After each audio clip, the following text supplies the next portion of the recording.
Okay. Wow. I can't believe I've actually made it to 1,000 subscribers. This has been a crazy, wild and cool ride, and I just want to thank each and every single one of you for subscribing and for actually watching my channel. It's just been really fun making videos this year for all of you. What's crazy is that my sub count has been going up really fast this week for some reason, and I don't really know why. I'm not sure how long it'll take me to upload this because there's a bit of a lag between, filming and actually editing. I do have work and I do go to uni after all. There's actually a chance I'll already be very close to or already at 2,000 when I upload this.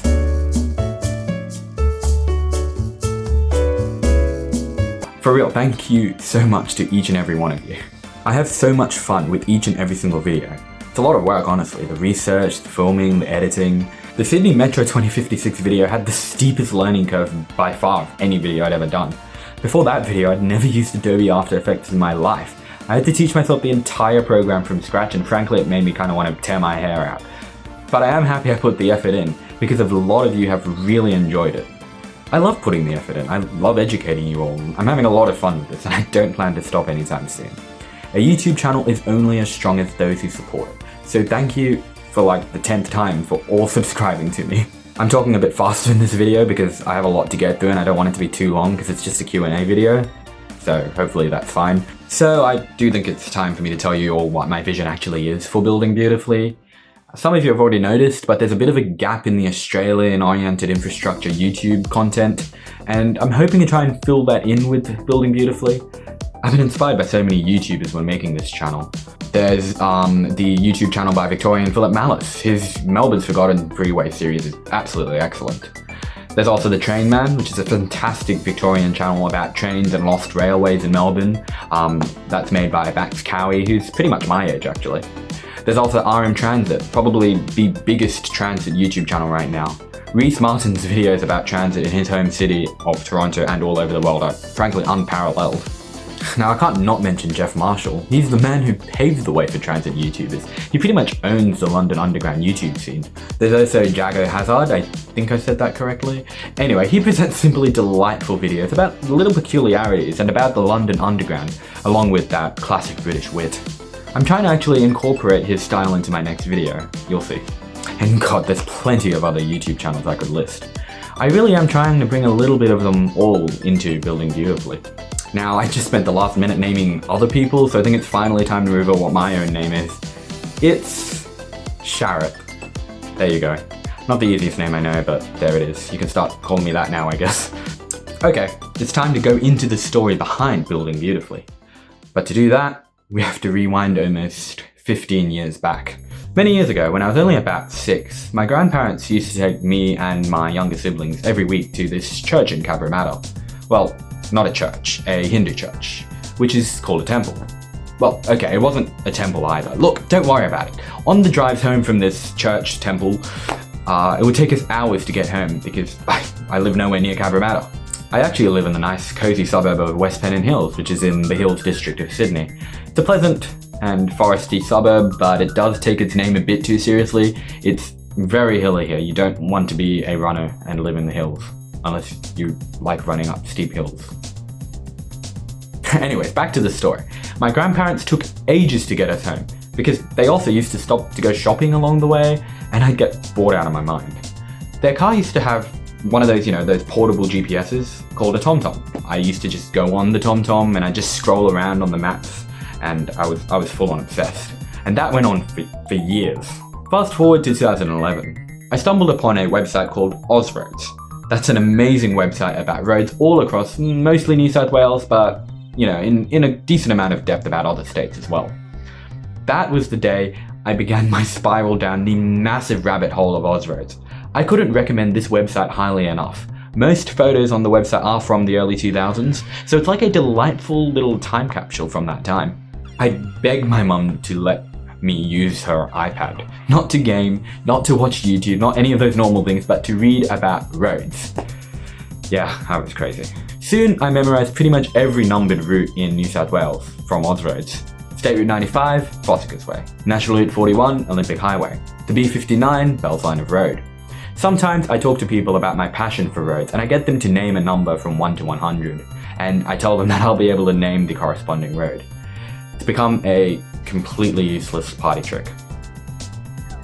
Anyways, fast forward to 2016. I was bored one day, so I just decided to make my own roads website on Weebly, just like Ozroads. I rather originally rearranged Ozroads and I named it Roads Australia.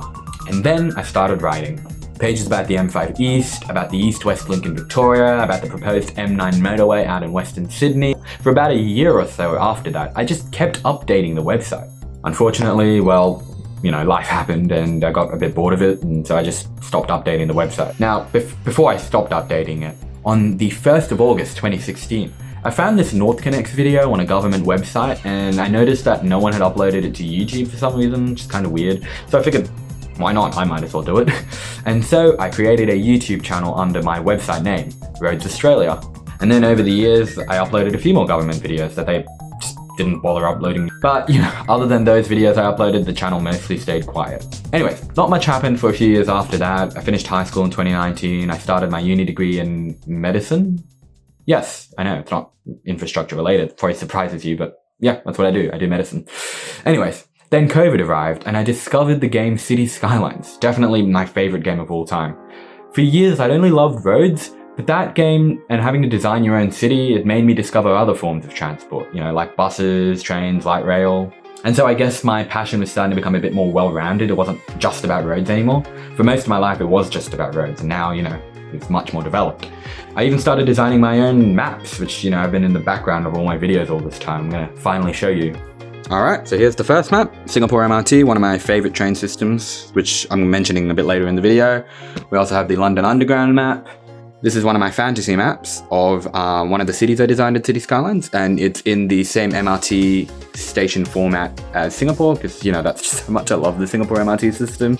And then we also have the, one of my Sydney train network proposals, which is for the year 2100. If you think my 2056 video is optimistic, you have not seen this map yet. This map is like the most optimistic proposal ever. I had a lot of fun making it. It's on Reddit. You can go check it out there. But I'm planning on making a video on it at some point, so you'll see it then. We also have this map, which is of one of my fantasy cities as well. Yeah. And then we also have a train map up here, which, is pretty cool as well. Yeah. So yeah, I was starting to become much more interested in trains and, other types of transport. And honestly, I was starting to actually develop an appreciation for city planning because, I had to actually plan my cities and city skylines. Now we arrive at 2022. Much earlier this year, I discovered a YouTube channel by Michael Beach, and I was honestly pretty fascinated. What he does, he analyzes city planning in different cities around the world. And, one day I was watching a video with my girlfriend and I told her, I reckon I could do this about Sydney. And so I did. I found my old Roads Australia YouTube channel and I quickly put together a video analysing Eastwood, very much in the style of Michael Beach. And well, yeah, that's how this all started. Over the months that followed, I started making more videos, now inspired by the YouTubers that I kind of mentioned at the start of the video. Adobe randomly gave me a free 3-month trial of Adobe Creative Cloud, so you can thank them for the sudden improvement in production quality a few months ago. And then around May, I realized the channel wasn't really about just roads anymore, so I decided to rename it from Roads Australia to Building Beautifully. And well, there you go. There's the origin story of how I started this channel. And it's been a lot of fun, and I really am very grateful to each and every single one of you for the 11th time. Alright, time for the questions that you all asked. First question. Aside from Sydney, what places have you visited both in and out of Australia? Are there any places that have particularly struck out to you in terms of planning? Well, I visited most capital cities in Australia. I think Canberra is definitely my favourite city in Australia for city planning. It's just so symmetrical and so neat. Being from Sydney, it's so refreshing to be in a CBD where the roads don't make you feel like you're slowly being choked every time you're on them. Every time I go to Canberra, it just grows on me more and more. One problem though, the roads are very confusing, everyone knows that, and I have to admit they are. I mean, I feel like I have a pretty good sense of geography, and yet I still get lost there pretty much every time I'm there, so. I've also been to Singapore a lot because my mum's Singaporean, and I love that city. The MRT system, as I was mentioning earlier, it's absolutely amazing there. It's so dense, it's so convenient, you're never that far from an MRT station. I have relatives who've sold their cars because the MRT system is so good they don't even need them. And their roads are really good too. A healthy number of expressways, but it's backed up with so much MRT that you can't exactly accuse the city of being too car-centric. The high density of Singapore just makes it so easy to get around. Alright, next question. What's the highlight of Sydney's urban infrastructure? What do you most dislike in Sydney's urban design? Very interesting question. Well, probably my favourite part of Sydney's infrastructure is its train lines. Look, I know, a lot of people criticise Sydney's trains, but I really think we've done pretty well for a largely low-density suburban city. A quick Google search pointed me to Miami, Florida, a city with a similar metropolitan population and area to Sydney, and they only have 45 stations, which is almost a quarter of Sydney's 170. Now, full disclosure, I'm not sure if that's a fair comparison. There's probably some caveats I'm not considering, but come on, that's like a crazy difference, right? People tend to hate how hard it is to get around Sydney without a car, but that's because we're a low-density city. I think for a city that's primarily suburban, we do alright, I reckon. What do I dislike about Sydney's infrastructure? Well, for starters, radial travel in Sydney is easy, but cross-regional circumferential travel, it's a nightmare. I touched on it in my Carlingford line video. Getting to Parramatta, for example, from pretty much anywhere to its northeast, like my area, like Carlingford, it's really hard. I kid you not, it's faster for me to get to Sydney CBD via the M2 Express buses than it is by bus to the far closer Parramatta. That's like, why? Our city really needs to improve its radial travel through lines like the proposed Kogarah to Macquarie Park Metro, and I really hope planners start taking that into account. Like, it would be an absolute dream if we would just have some more circumferential lines. Any chance of seeing high production values for other capital cities too? I'd love to do videos about other cities. My main focus right now is Sydney, because it's just a little bit hard to research other cities. I don't really want to be accused of not knowing what I'm talking about because I'm not from that city, you know. But as I build my confidence and as I get better at research, I think I will branch out from Sydney and I'll start doing topics across Australia. Okay, final question. Can you please rank every train line open? I did try to do this, but it's kind of hard. It's too subjective, so I'll just present some opinions. The Olympic line would probably be last just because it's so short. The airport line would have to be low as well because of that stupid airport station access fee. The Eastern Suburbs line, that would probably rank low too because of just how pathetically it ends before even getting to Bondi Beach. I'm impartial to the Northern line because, you know, that's my train line, it's closest to me. And I just love skipping all the inner west stops after Burwood, so that would probably have to go first. On that note, I do love how close all the inner west stops are. Every time I pass them, I'm like, man, it must be so easy living here. My girlfriend has a lot of friends who live in the inner west and they, you know, not as many of them drive as my friends. My friends mostly live in my area. So, because, you know, my area is harder to get around without public transport and the inner west is easier, clearly, because of, you know, the trains and stuff and they're closer to the city and, you know, I think that's just cool. Anyways, here's to the next 1,000 subscribers.